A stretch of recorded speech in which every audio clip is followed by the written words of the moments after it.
O presidente Lula decidiu excluir os presos do 8 de janeiro de 2023 do indulto natalino deste ano de 2024. Segundo informações do Diário Oficial, o Globo, outro grupo que não foi contemplado pela decisão foi o de condenados por abuso de autoridade e por crimes contra a administração pública. Também ficaram de fora da lista condenados por crimes hediondos, tortura, terrorismo, racismo, lavagem de dinheiro e ocultação de bens, violência contra a mulher, crianças e adolescentes, delatores, entre outros. O decreto traz uma seção específica sobre o indulto e a redução de pena a mulheres, aumentando as possibilidades de acesso ao benefício para as presas. Mães e avós que tenham filhos e netos com deficiência de até 12 anos de idade, por exemplo, serão soltas desde que tenham cometido crime sem violência ou grave ameaça.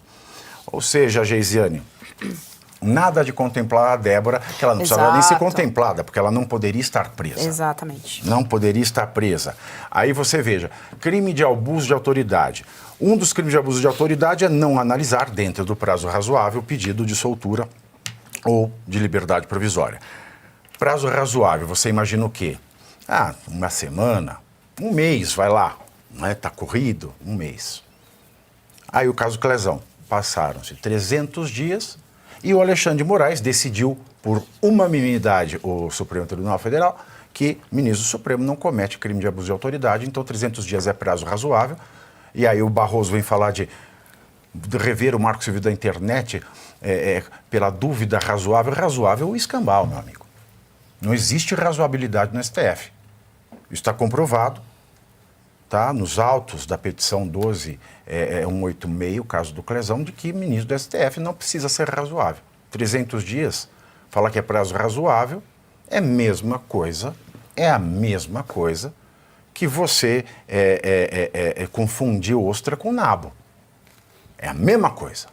Então não dá. Aí, essas pessoas não foram contempladas. Agora, o que é engraçado, eu posso estar enganado, doutor Cláudio Caivan, mas ele excluiu os crimes hediondos. O tráfico, contudo, ele é um crime equiparado aos hediondos. Ou seja, o tráfico foi contemplado, no fim das contas? Sem o tráfico, bom, melhor eu parar por aqui essa frase antes que dê mais problema, né? Me parece que ele foi coerente, eu tenho que admitir, vai colocar o eleitorado dele na rua. É disso que estamos tratando aqui. Mas eu vou pegar a parte principal, porque o Pavinato também se envolveu no 8 de janeiro e eu estou desde o dia 9 de janeiro envolvido nesse caso e não consigo sair. A anistia, João, professor Suano, Geise, não é do Congresso. A pauta da anistia, Pavinato, não é nossa, dos advogados. Ela é do Brasil. O brasileiro tinha que estar na rua para exigir a regularidade judicial nesses casos. Agora, deixa eu falar uma coisa. Claro. Aqui você já falou que o brasileiro tem que estar na rua. O brasileiro foi para a rua no 7 de setembro e foi feito de idiota. Eu me senti um idiota de ter ido à rua no 7 de setembro.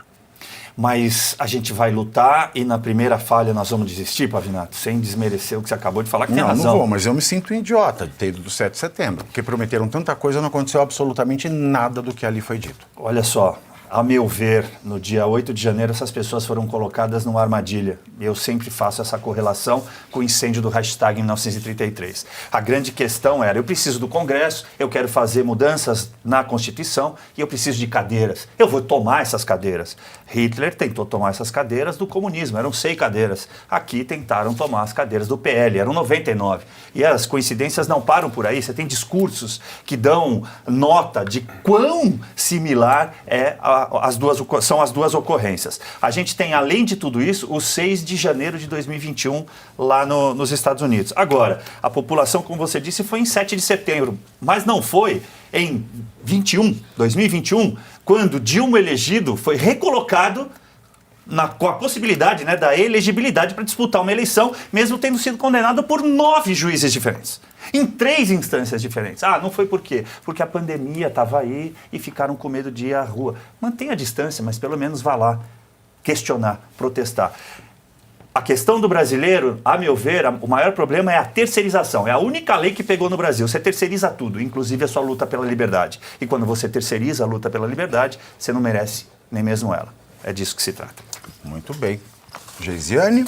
Bom, para mim essa pauta ela tem duas discussões. A primeira é sobre os indultos que sempre acontecem no final do ano. Eu particularmente sou contra. Se ele está preso ali, ele tem que continuar preso. E assim, acontecem umas coisas completamente bizarras, do tipo dar indulto a quem assassinou a mãe no Dia das Mães. É uma piada pronta.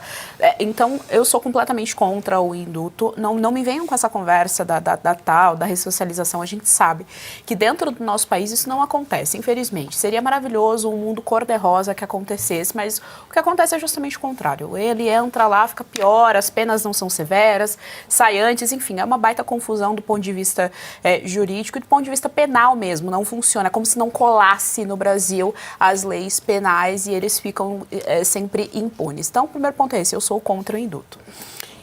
E aí eu preciso mencionar a Débora Nascimento porque ela é um dos casos mais emblemáticos disso tudo, né? Eu acho que assim, ela, o Felipe Martins, que não tinha absolutamente nada contra ele e foi preso e depois foi acusado de que ele, de certa forma, enganou a Polícia Federal. É realmente assim, somente a Polícia Federal do Andrei Rodrigues para falar uma coisa completamente estapafúrdia como essa, né? Para apontar uma coisa completamente estapafúrdia como essa.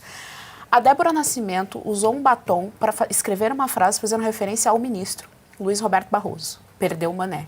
Não é possível que isso seja considerado um crime no nosso país. Isso, com muita boa vontade, é um vandalismo. Você vai lá, limpa, paga uma multa, alguma coisa. Você trancafiar essa mulher longe dos seus filhos, longe do seu marido. Uma mulher cidadã, trabalhadora, gente da gente, comum, afegão médio, como diz o Emílio Zurita.